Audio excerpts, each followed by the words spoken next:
imagine going to a funeral for a family member. It's always a sad moment for every single person involved. You get to the funeral, and then you see the government there, as the government said you cannot have the funeral. How would you feel about this if they told you this? Well, this is what happened to Antigone when she tried to bury her brother Polynesius. What happened was that her brothers fought for the throne after Oedipus was banished from the city. They both died after Polynesius betrayed the city. Creon said not to bury her brother Polynesius and let him suffer because he betrayed the city, and that her other brother should be honored and he should suffer. Antigone disagreed and buried her anyway. Creon said she should be given harsh punishments, which isn't fair for her.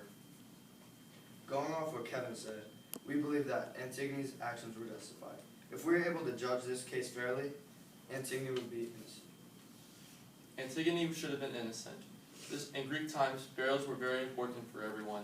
If they did not bury their body, the family name would be scarred, and the body would suffer in the afterlife. Afterlife wasn't always pretty, but they would suffer worse if they were not buried. Antigone was just doing right for her brother and honoring her family member. If she didn't, the gods would have had more harsh consequences in the future possibly, because they would have been angered because she did not bury her brother. Not being married in ancient Greek times meant being tortured eternally in the afterlife. Antigone was just trying to honor her brother and her family name. Creon should not have made the law because Polynesius is a family member and not burying him curses the family name. And the reason that Polynesius wasn't buried was because he committed treason. But he was just trying to reclaim the throne that was rightfully his. You could argue that Creon is king, and his law should never be challenged.